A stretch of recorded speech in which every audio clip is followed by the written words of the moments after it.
Assalamualaikum warahmatullahi wabarakatuh. Salam sejahtera untuk kita semua. Kali ini saya mau coba mengulas terkait soal Kang Deddy Mulyadi, KDM ya.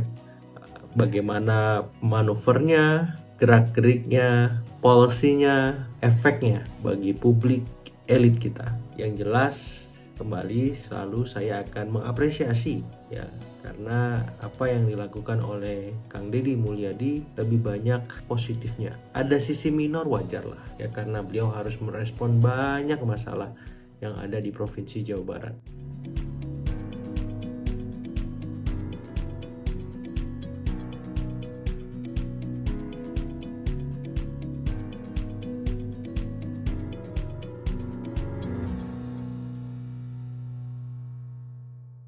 Assalamualaikum warahmatullahi wabarakatuh.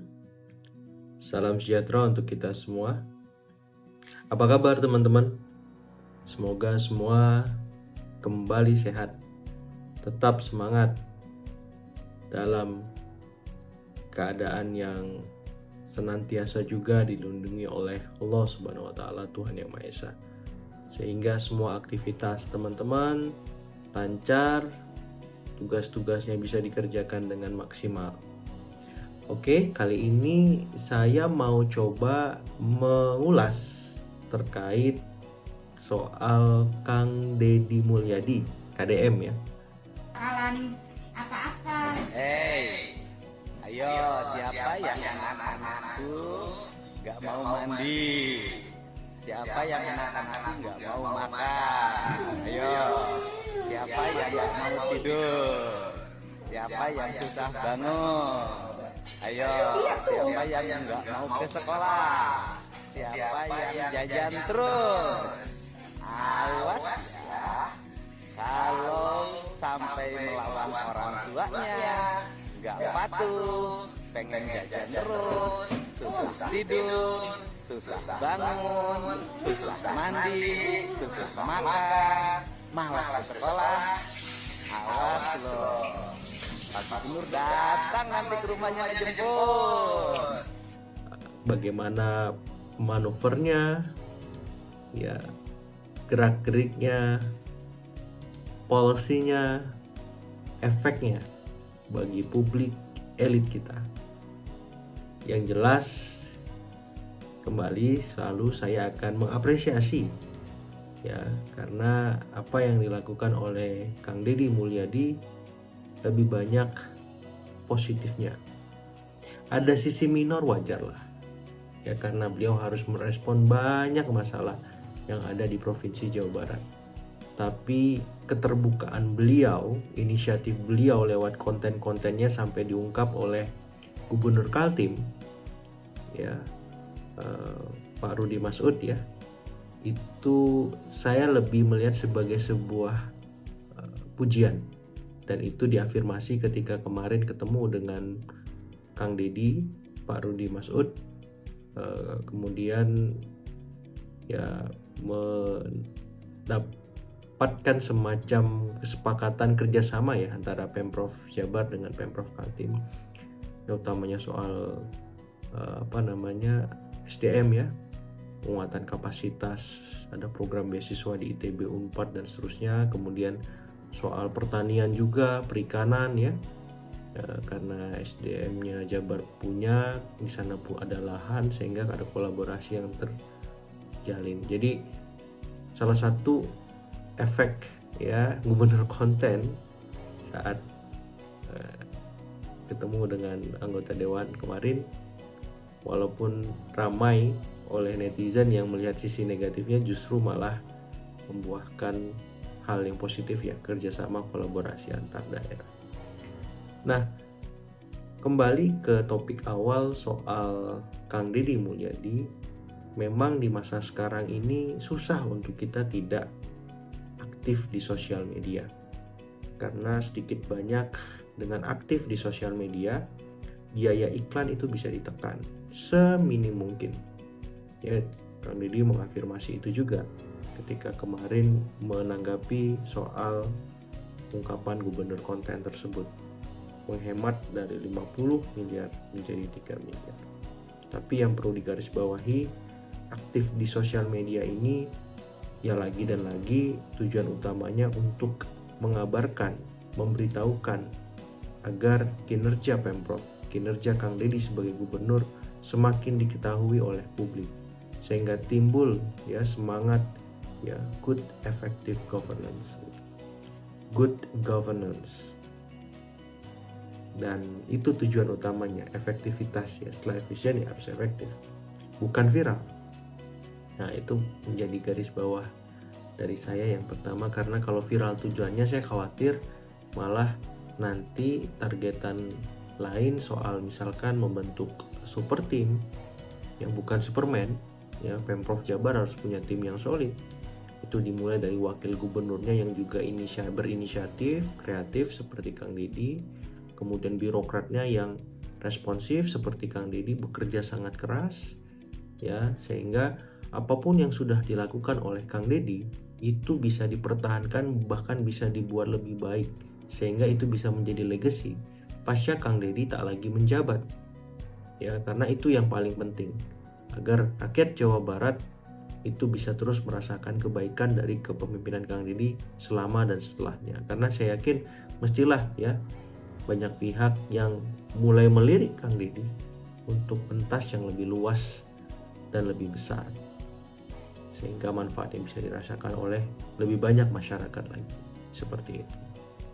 Dan itu ditopang juga ya konten-konten menjadi relevan karena sosiodemografi masyarakat kita yang hari ini terpapar oleh kemajuan teknologi, beragam platform sosial media, dan mereka ini kebanyakan gen milenial maupun gen Z ya, bahkan beberapa gen alpha sudah mulai juga terpapar dengan penggunaan smartphone dan dengan beragam efek positif dan negatifnya tentunya. Tapi yang jelas situasi itu memang harus ditanggapi dengan terobosan komunikasi yang revolusioner juga ya. Dan harapannya apa yang ditampilkan oleh Kang Deddy dengan konten-konten yang sangat aktif ya, saya mencatat sehari itu di Instagram bisa sampai 5 kali rata-rata kontennya, update di YouTube 2 kali misalkan sehari, itu kan dahsyat.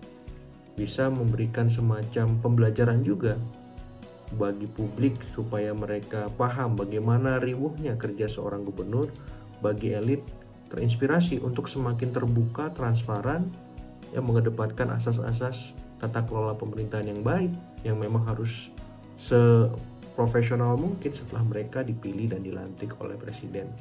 Supaya apa? Kerja-kerja mereka, baik sebagai wali kota, bupati, gubernur, maupun pejabat publik lain, bisa semakin dapat dipertanggungjawabkan. Seperti itu. Dan dalam artian ini memang belusukan offline akhirnya menjadi sama pentingnya dengan belusukan online. Jadi belusukan langsung tatap muka dengan masyarakat itu hari ini juga penting, belusukan tidak langsung melalui konten-konten, melalui update sosial media. Supaya apa? Supaya masyarakat semakin terlibat, masyarakat semakin relate dengan apa yang kita kerjakan.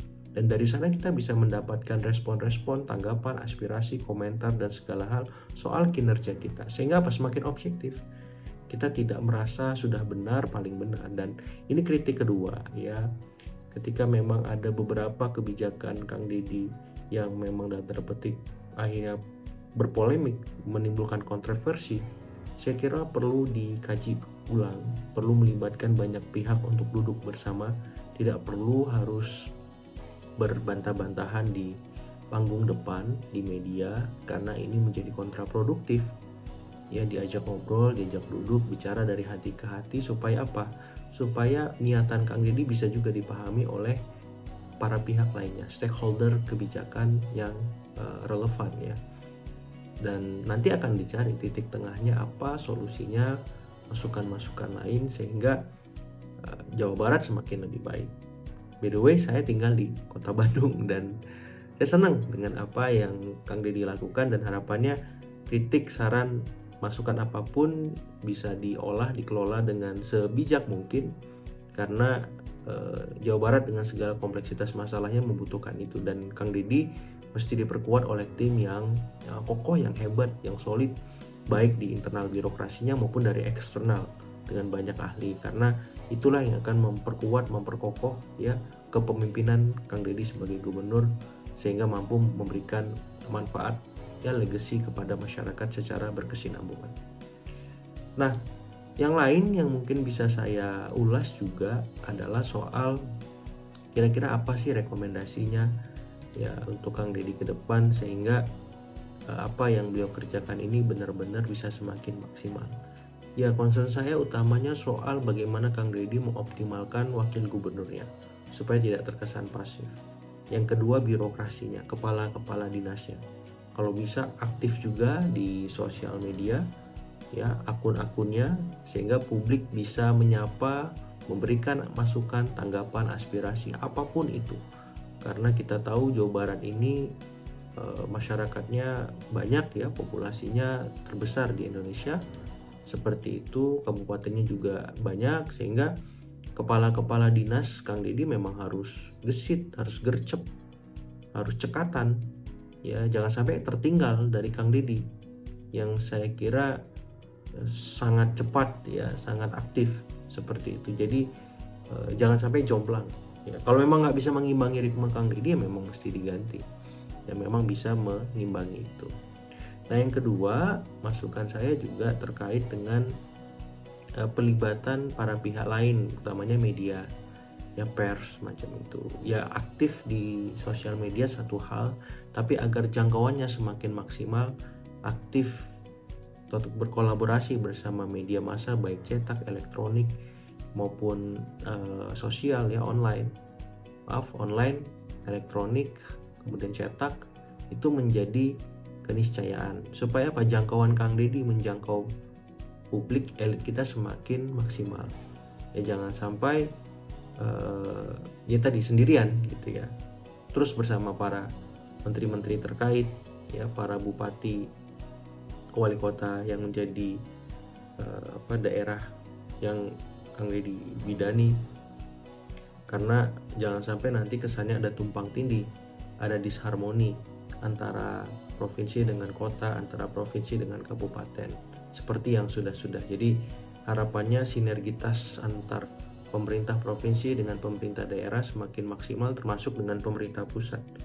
Jadi itu yang kedua. Yang ketiga, memang dengan pihak swasta ya, di pusat atau di nasional memang hari ini kontraksi ekonomi sangat terasa. Harapannya di Jawa Barat bisa semakin terminimalkan agar ya efek-efek negatifnya bisa kita kontrol, tidak sampai terlampau pasif. Dan saya yakin Kang Deddy punya treatment agar investor datang baik dari dalam maupun dari luar, sehingga Jawa Barat ini semakin atraktif, semakin menarik bagi semua pihak. Dan terakhir, memang orkestrasi ataupun atraksi-atraksi yang Kang Deddy lakukan secara langsung ataupun tidak di tengah masyarakat, saya kira memang selalu dinanti, dan dalam beberapa kesempatan itu memberikan semacam inspirasi ya, cerita bahwa memang eranya ya para kepala daerah harus seterbuka mungkin menghasilkan kinerja-kinerja yang luar biasa, konsisten, dan langsung dirasakan oleh masyarakat. Akhirnya terima kasih untuk perhatian semua. Ditunggu selalu komentarnya, tanggapannya. Mohon maaf atas segala kekurangan. Assalamualaikum warahmatullahi wabarakatuh.